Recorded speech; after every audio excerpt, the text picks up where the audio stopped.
I'm not concerned about it at all. I just tell them they're drinking too much Kool-Aid. You know, I haven't done a thing other than get elected.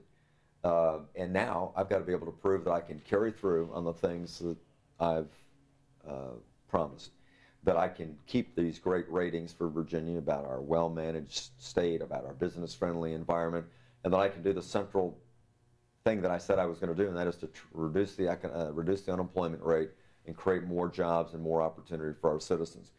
If I'm not able to do that, I have no future. And I want to govern, and I want to govern well, and I want to be the governor of all Virginians. So I'm not really concerned. We've gotten a number of offers to do things nationally. We've turned almost all of them down because I've got to be a good governor in a tough economic time with a divided General Assembly.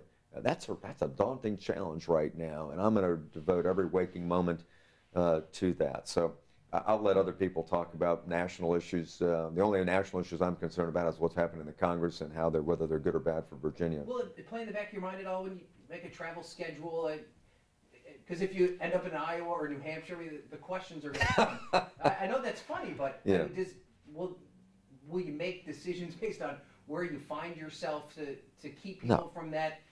But that's for other buzz going? No, because that's for other folks to talk about. I am completely disinterested right now in any other office other than being governor. And I have 4 years and 25 days left to get a lot of things done in Virginia, and it's incredibly important to me that I honor the confidence people have put in me and that I get off to a good start. I've served with 5 or 6 governors. You don't get off to a good start, you're a lame duck real quickly, especially with one term in Virginia. And so I'm putting my heart and soul into focusing on these challenges that face our great state.